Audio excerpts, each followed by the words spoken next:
The moment my wife made me tea for the first time in 10 years, I knew something was wrong. That thought hit me before the mug even touched my lips. It was raining hard outside our house in Westchester, the kind of cold November rain that made the windows tremble every few minutes when the wind pushed against them. I was sitting alone in my office finishing emails while the grandfather clock downstairs crept toward 10:30 p.m. Victoria never came into my office at night unless she needed something. That room had always been mine. Quiet. Private. Safe.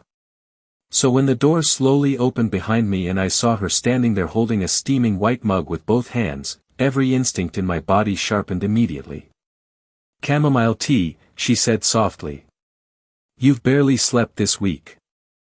I stared at her for a second too long. My wife looked beautiful in the dim light, blonde hair tied loosely over one shoulder, oversized cream sweater, calm expression, but something about her smile felt rehearsed. Victoria hated making tea. In 10 years of marriage, she'd probably entered the kitchen less than I had. We had staff for most things.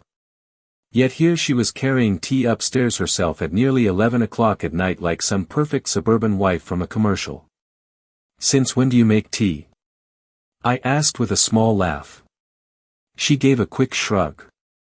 "Since my husband started looking like he's about to collapse." She placed the mug beside my laptop carefully. Too carefully. Then she stayed there. Watching me. I noticed that immediately. Most people hand you a drink and walk away. Victoria stood motionless near the bookshelf, arms folded lightly, eyes fixed on me with a strange kind of patience that made my stomach tighten. "Drink it before it gets cold," she said quietly. Outside, thunder rolled across the sky. I reached for the mug slowly. The steam smelled normal enough. Chamomile. Honey. Maybe cinnamon.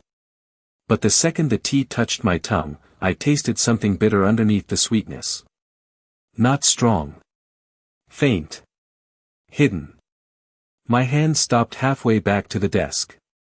Victoria's eyes didn't move. She was waiting.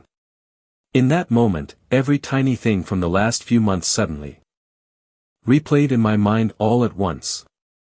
The locked phone screen she turned away from me at dinner. The late-night walks onto the back patio to take business calls. The way she'd started asking strange questions about my father's estate after years of pretending she didn't care about family money. The way she'd recently asked whether I'd updated my will after turning 38. At the time, each moment felt small on its own. Sitting there with that bitter taste lingering in my mouth, they suddenly connected like puzzle pieces sliding into place. I lowered the mug casually and forced myself to smile. "Actually tastes pretty good," I said. Victoria smiled back immediately, almost relieved. "Good. Drink the rest." That sentence sent cold electricity through my chest. Not finish your tea. Not hope you sleep better. Drink the rest. My pulse started pounding hard enough that I could hear it in my ears. I lifted the mug again, pretending to take another sip while my eyes drifted toward the silver spoon resting beside the saucer. That's when I saw it. A thin streak of white powder caught in the curve near the handle. Tiny. Almost invisible. My breathing nearly stopped. Sleeping pills. Or something close to it. I knew because my father used to take prescription sleep medication before he died. I recognized the chalky residue instantly. For a split second, panic flooded through me so fast I thought Victoria might actually see it on my face. But years in corporate negotiations had taught me one thing: the first person who reacts loses. So instead of confronting her, I leaned back slowly in my chair and rubbed my eyes. "God," I muttered. "I really am exhausted." Victoria stepped closer. "Then stop fighting it." Her voice sounded gentle. Caring even. That was the part that disturbed me most. She sounded completely normal. I forced another swallow of tea without actually drinking much of it, then let my eyelids grow heavy. "Think I'm gonna head upstairs," I mumbled. No, she said quickly. Too quickly. Then she softened her expression. Just rest here for a minute. Silence filled the room after that. Rain hammered against the windows while the clock downstairs ticked louder and louder in my ears. I let my breathing slow. Let my shoulders loosen. Then finally, I allowed my head to tilt sideways against the leather chair as if I'd passed out completely. For several seconds, nothing happened. Then I heard her whisper words that changed everything. He's out. The second Victoria whispered those words, the entire house felt different. He is out. Her voice was low and calm, but there was something underneath it that made my chest tighten harder than the sleeping pills ever could. Relief. Like she had been waiting for this moment for a long time. I kept my body completely still in the leather chair, forcing every muscle to stay relaxed while my heartbeat slammed against my ribs so hard I was afraid she might hear it. The room stayed silent for several seconds after that. Then I heard movement behind me. Soft footsteps across the hardwood floor. Victoria walked closer until I could smell her perfume beside me, the same vanilla scent she had worn since our honeymoon in Napa Valley 10 years earlier. For a second, I thought she might realize I was awake. I thought she might touch my shoulder or say my name. Instead, I heard the faint sound of her phone unlocking. "Come in," she whispered quietly. My blood turned cold. A few moments later, the security alarm near the mudroom beeped softly downstairs. Someone had entered the house. At nearly 11 o'clock at night. During a thunderstorm.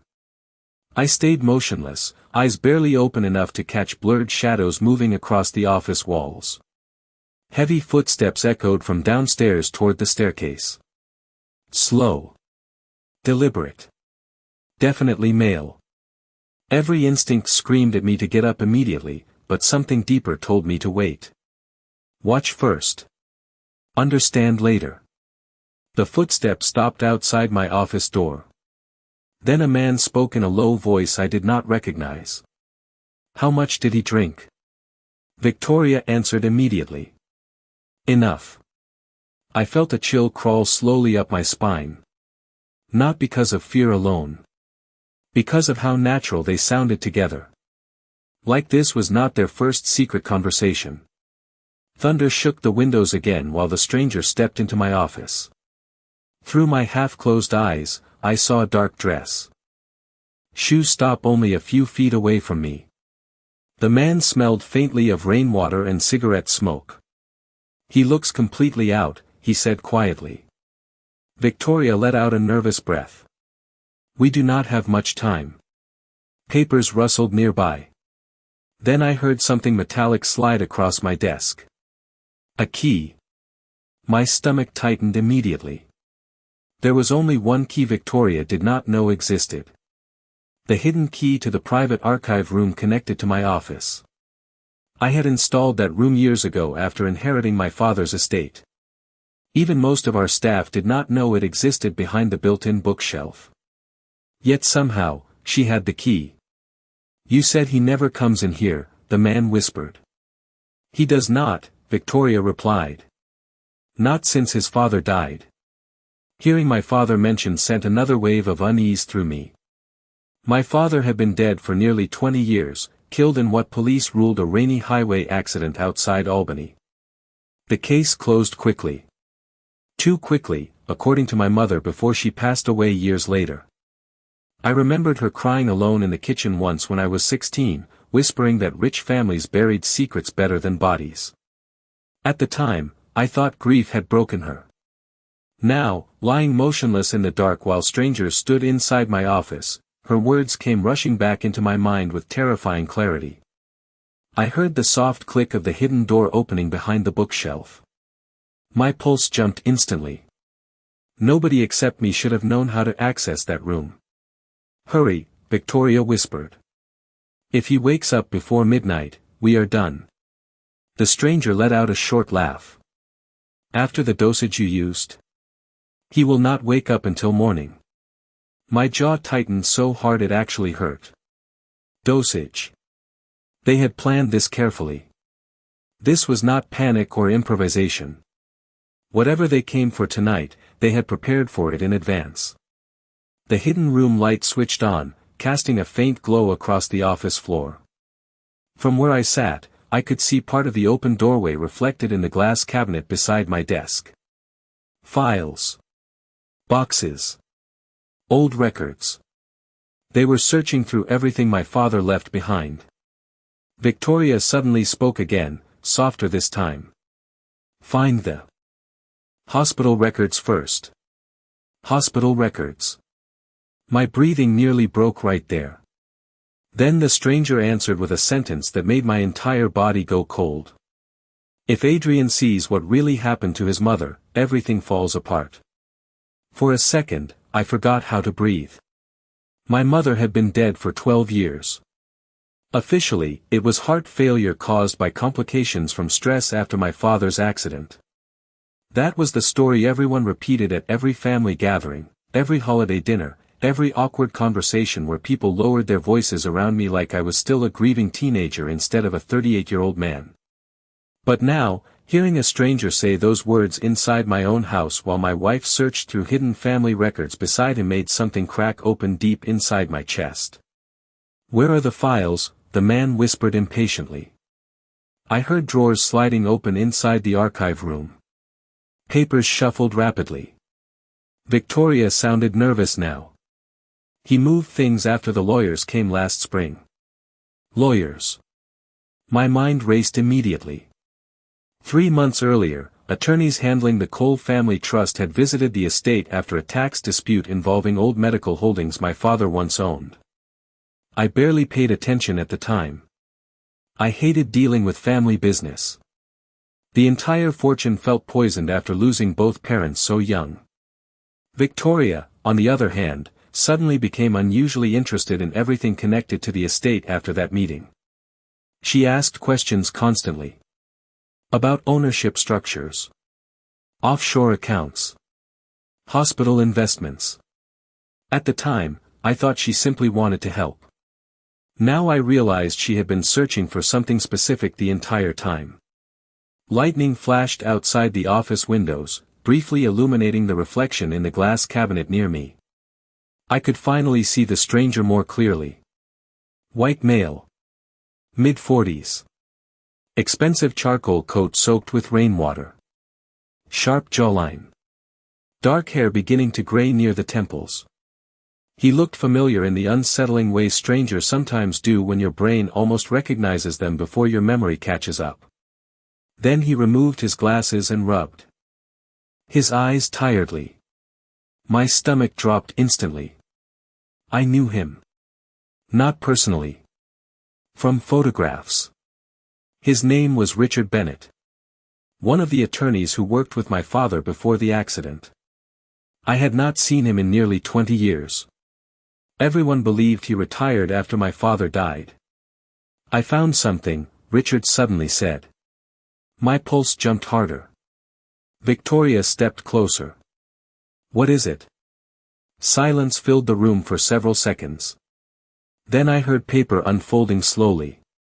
Richard lowered his voice. These are original admission records from Saint Augustine Medical Center.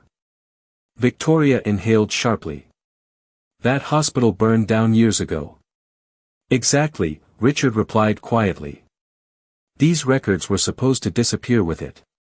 Every muscle in my body tensed instantly. Saint Augustine Medical Center. I knew that name. My mother spent 3 weeks there shortly before she died. She told me she was being treated for exhaustion and anxiety. I was 26 at the time and too distracted running my first investment firm to question anything. But now memories started resurfacing that I had ignored for years. The sudden phone calls she used to end when I walked into the room. The fear in her eyes during our final Christmas together. The way she kept asking me if I trusted Victoria only months after our engagement. At the time, I thought grief and medication had made her paranoid. But what if she had been trying to warn me?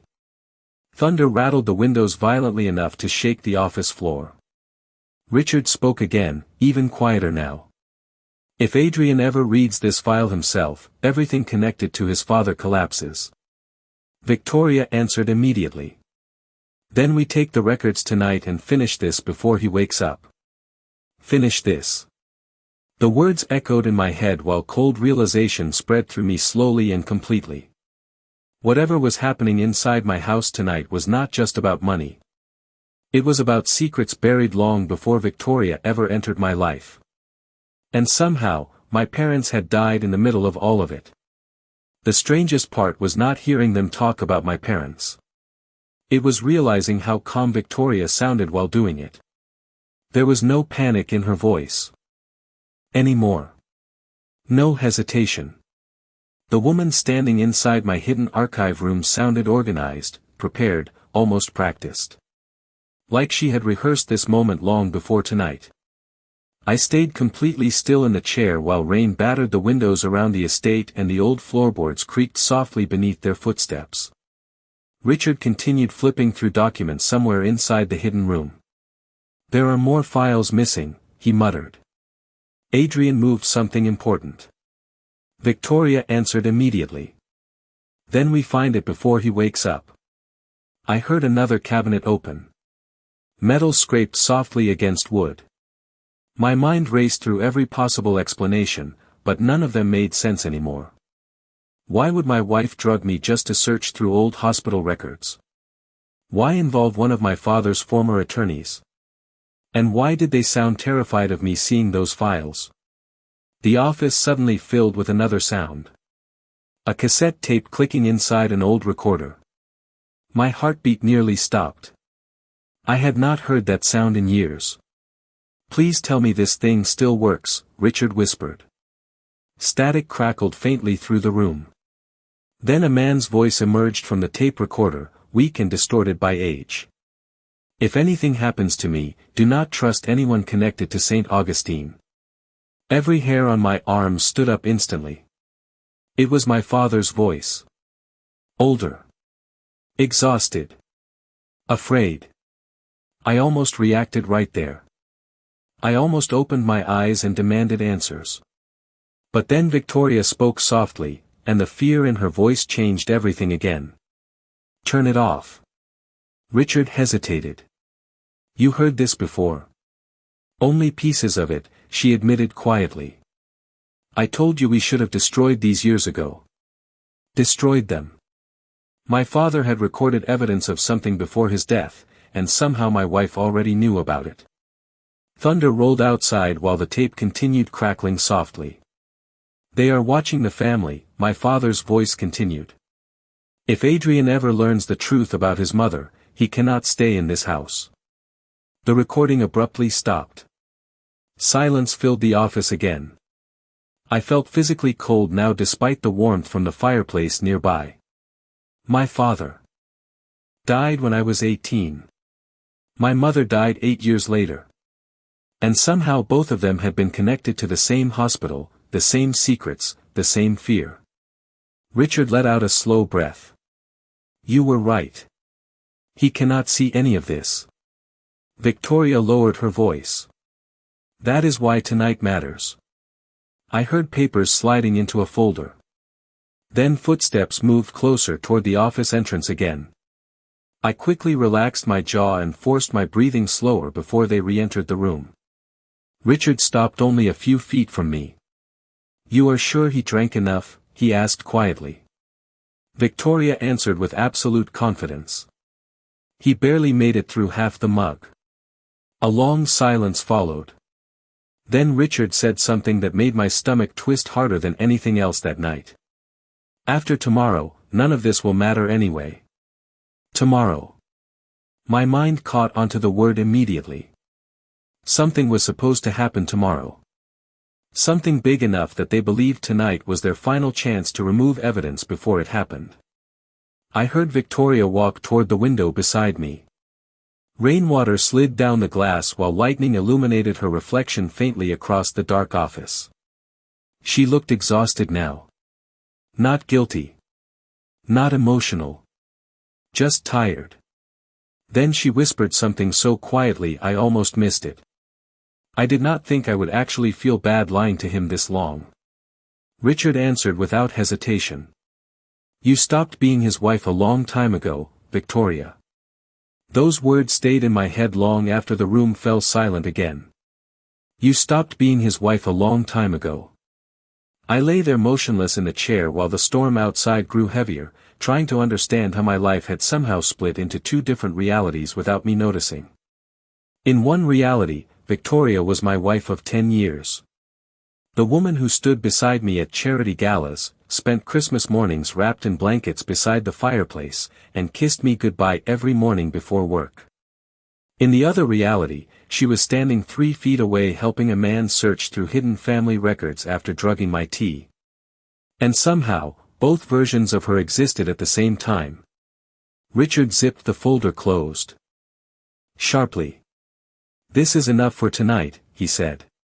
We already stayed too long. Victoria did not answer immediately. I could hear hesitation in her breathing now.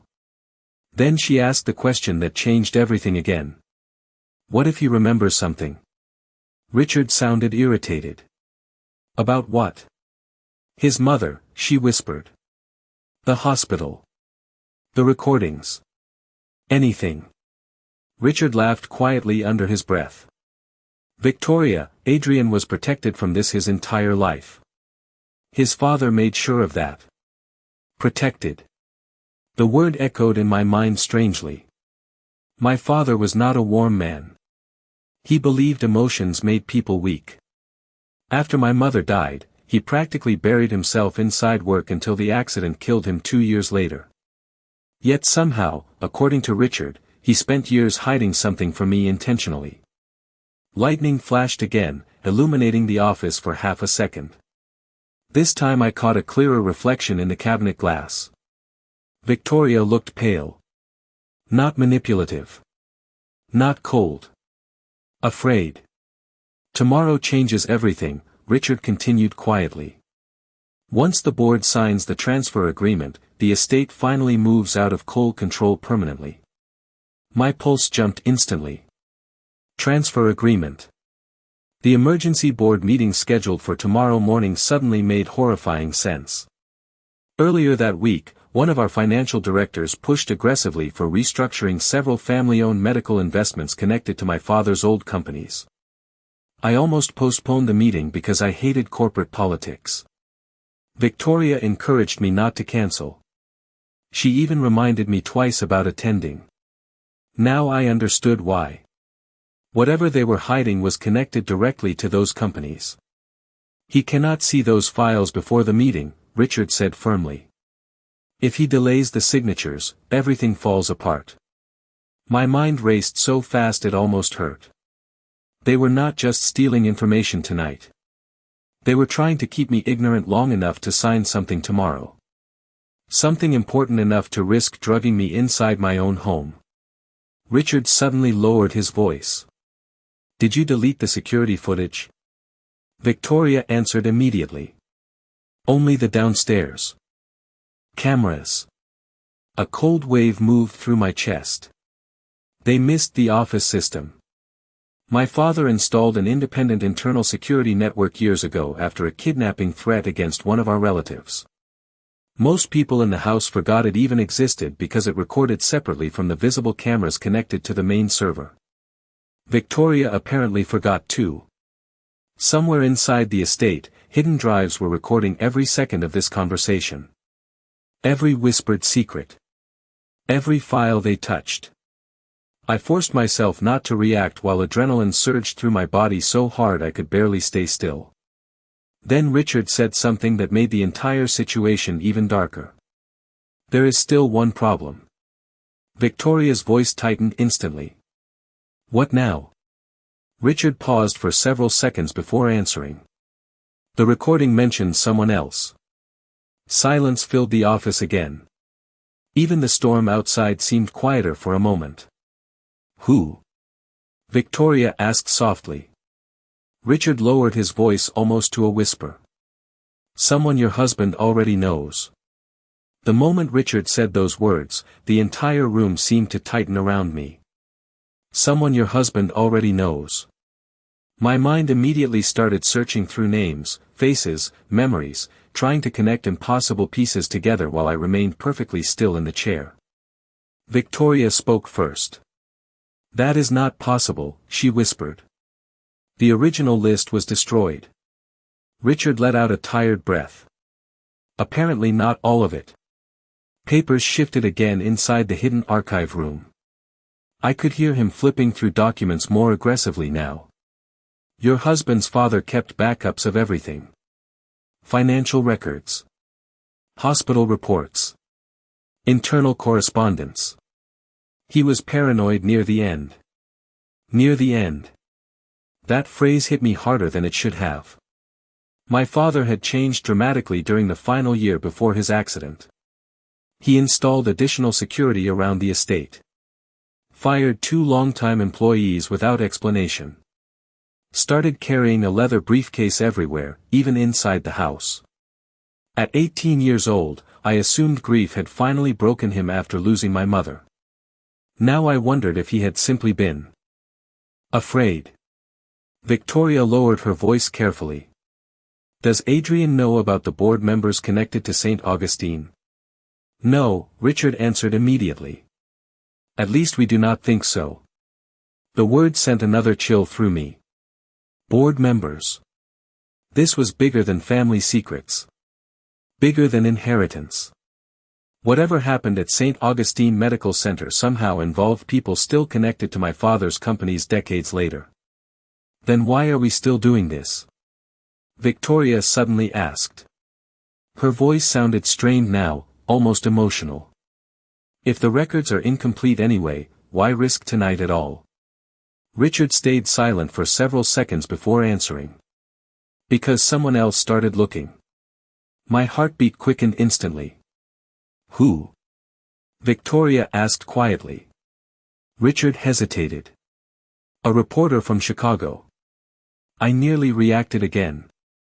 3 weeks earlier, a journalist named Emily Carter contacted my office requesting interviews about old medical acquisitions tied to the Cole Foundation. I ignored the request because I assumed it was another financial investigation related to corporate taxes. Now that conversation suddenly felt terrifyingly important. She already spoke to 2 former employees from Saint Augustine, Richard continued. One of them disappeared 2 days later. Victoria inhaled sharply. Disappeared? Left town, Richard corrected quickly. At least officially. Silence settled heavily across the office after that. Rain hammered against the windows while lightning flickered faintly through the dark hallway outside. Everything about the night felt unreal now, like I had accidentally stepped into someone else's life without warning. Then I heard Victoria say something that completely changed the way I saw her. I never wanted Adrian involved in any of this. Her voice cracked slightly on my name. Richard answered coldly. That stopped mattering the second you married him. My stomach tightened. Married him. Not fell in love with him. Married him. Every memory from our relationship suddenly felt unstable. Our first meeting at a charity fundraiser in Manhattan. The way she approached me first. The perfect timing after my mother's death. The way she seemed to understand exactly what to say whenever I felt lost. For 10 years, I believed meeting Victoria saved me from becoming emotionally numb like my father. But now another possibility slowly formed in my mind, darker and far more painful. What if meeting me had never been an accident? Richard closed another folder sharply. We leave in 5 minutes. Victoria sounded distracted. What about the recorder? Take the tape. Footsteps moved closer again. I heard Victoria stop beside my chair one more time. For several seconds, she said nothing. I could feel her staring at me. Then very softly, almost like she was speaking to herself instead of Richard, she whispered, I do not even know which parts of our marriage were real anymore. For the first time that night, I almost felt something more dangerous than fear. Doubt. Not about what Victoria had done, but about whether any part of our life together had ever belonged to us at all. Her whisper stayed trapped in my head while the storm outside rattled the old estate windows. I do not even know which parts of our marriage were real anymore. The terrifying thing was that she sounded honest when she said it. Richard broke the silence first. We should go. Papers slid into folders again. Drawers closed. The hidden archive room slowly returned to darkness as they packed everything they had found. I kept my breathing slow and steady while my mind worked furiously beneath the surface. They believed I was unconscious. They believed tomorrow morning I would walk into that board meeting completely blind and sign whatever documents they placed in front of me. That mistake was the only advantage I had left. Footsteps approached my chair again. Victoria stopped beside me one last time. I could feel her standing there in silence. Then something soft brushed against my shoulder. Her hand. Gentle. Familiar. For a brief second, my chest tightened painfully because the gesture felt real. Instinctive. Like the Victoria I thought I married. I am sorry, she whispered so quietly I barely heard it. Then she stepped away. The office lights dimmed as they moved toward the hallway. I heard Richard lock the archive room behind them. The transfer meeting starts at 9, he reminded her. Make sure Adrian signs before lunch. And if he asks questions? Victoria replied nervously. Richard paused near the doorway. Then remind him what happens to people who dig too deeply into Saint Augustine. A cold silence followed those words. I heard the office door open. Then close. Their footsteps faded slowly down the staircase toward the first floor. The moment the security alarm beeped softly again downstairs, I opened my eyes completely for the first time in nearly an hour. My entire body felt stiff from staying motionless so long.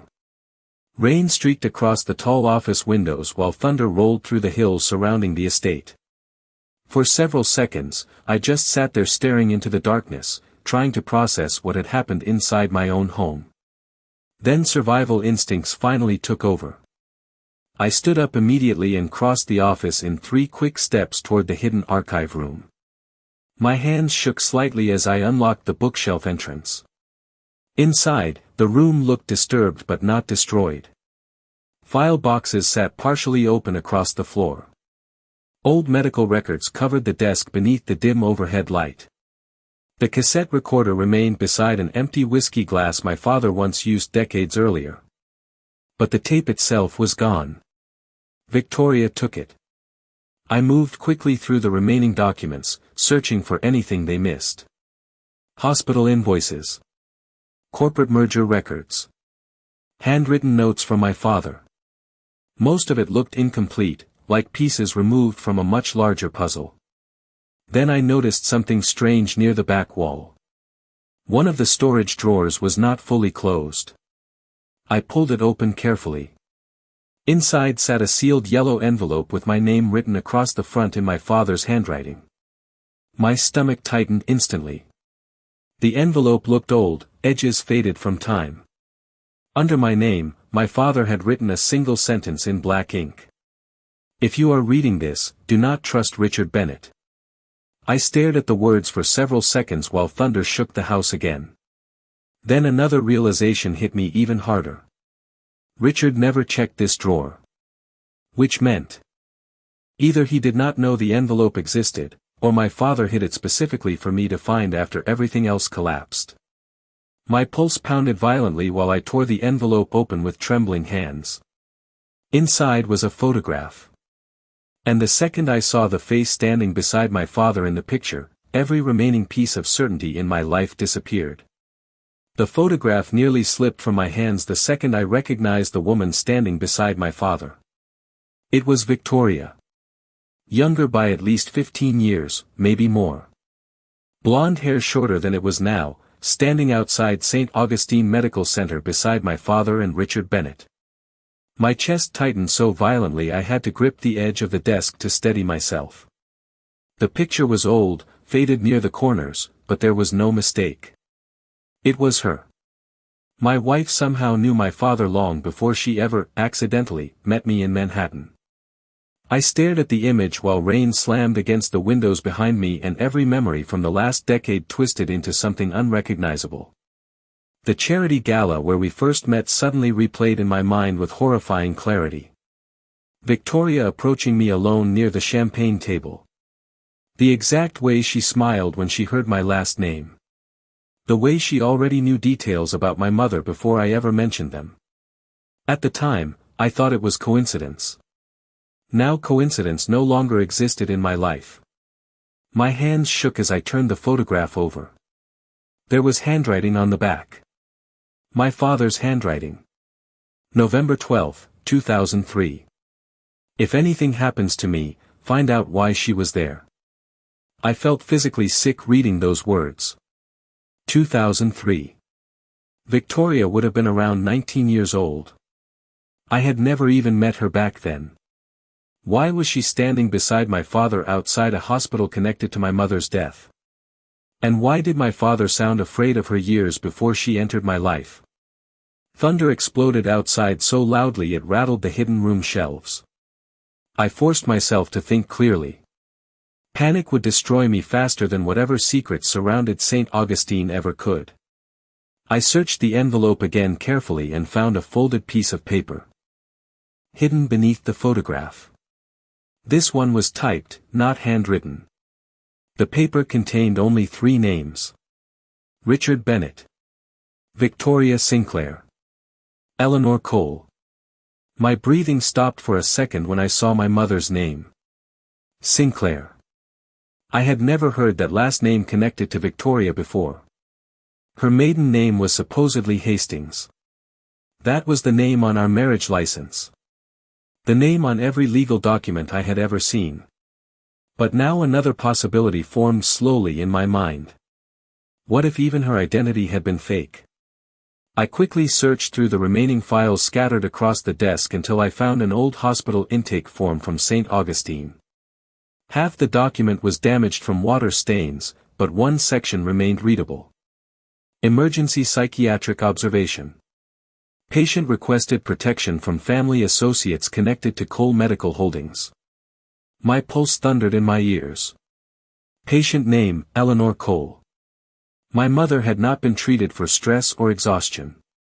She had checked herself into psychiatric observation because she believed someone connected to my father's company was threatening her. I lowered myself slowly into the chair behind the desk as the truth started rearranging my entire childhood in real time. My mother was afraid before she died. My father became paranoid afterward. Richard Bennett covered something up. And somehow Victoria had been connected to all of them before she ever entered my life. Then another detail hit me so suddenly I almost missed it.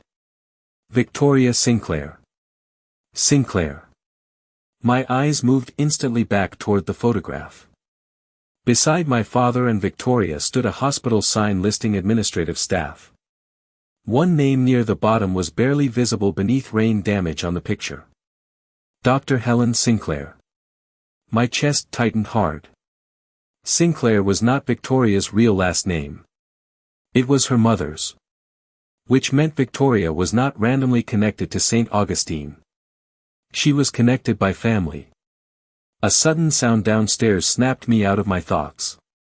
The front door closing. I froze immediately. Victoria and Richard had already left 10 minutes earlier. Which meant someone else had just entered the house. Every instinct in my body told me to hide the evidence immediately. I shoved the photograph, the hospital record, and my father's envelope back inside the drawer just as footsteps echoed faintly through the first floor below me. Slow footsteps. Careful. Whoever entered the estate was not a stranger wandering into the wrong house during a storm. They knew exactly where they were going. I switched off the archive room light instantly and closed the hidden bookshelf door before slipping quietly back into my office chair. My pulse hammered against my ribs while I forced myself to breathe normally again. A few seconds later, I heard movement downstairs near the kitchen. Cabinet doors opening. Glass touching marble countertops. Then silence. Complete silence. The kind that makes a house feel alive. Rain continued crashing against the windows while lightning flashed across the dark hallway outside my office. I glanced toward the hidden security monitor built beneath my desk and quickly powered it on. The grainy black and white feed flickered to life. Camera 1 showed the empty front entrance. Camera 2 showed the dining room. Empty. Camera 3 displayed the kitchen. And the second the image sharpened, my entire body froze. Standing alone beside the kitchen island was Emily Carter, the reporter from Chicago. She looked soaked from the storm, dark coat dripping rainwater onto the marble floor while she searched nervously toward the staircase. Then suddenly she looked directly into one of the cameras and whispered something I could barely hear through the weak office speaker. "Adrian, if you can hear this, do not trust your wife." My chest tightened instantly. Before I could react, another voice echoed faintly from somewhere behind her. Male. Older. Emily spun around in panic. The camera angle could not show the hallway entrance, but I heard footsteps approaching through the speaker. Then Richard Bennett calmly walked into frame. My stomach dropped. Emily backed away immediately. "You followed me?" she demanded. Richard closed the kitchen door behind him slowly. "You should have stayed in Chicago." Emily's voice trembled slightly, but she stood her ground. "I already copied the Saint Augustine files." Richard's expression changed instantly. Not anger. Fear. Real fear. "You have no idea what you are involved in," he said quietly. Emily shook her head. "No. I think all of you have spent 20 years making sure nobody else understands it either." My breathing slowed as I listened carefully. Every word felt dangerous now. Richard stepped closer to the island.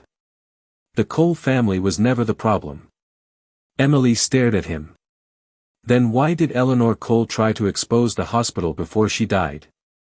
Silence filled the kitchen.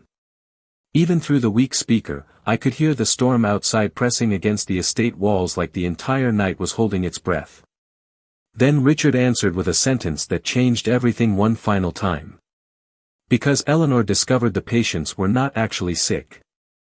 I felt physically cold hearing those words. Patients. Hospital records. Psychiatric observation. Suddenly my mother's fear made horrifying sense. Saint Augustine was never just a hospital. Something else happened there. Something hidden behind wealth, medicine, and powerful families. Emily lowered her voice carefully. "And Victoria?" Richard looked away for the first time all night. "Victoria was born into it." The speaker crackled softly as thunder shook the house again. Then the security feed suddenly glitched for half a second before cutting to black completely. Every camera in the estate went dark at once. My office fell silent except for rain and my own heartbeat. Somewhere downstairs, I heard another door open slowly. Then Victoria's voice echoed faintly through the darkness. "Adrian." The way she said my name no longer sounded like a wife searching for her husband. It sounded like someone searching for the truth before it escaped forever. Thank you for listening to this story. If you enjoyed the suspense and want to follow the next stories, make sure to like the video and follow the channel for more.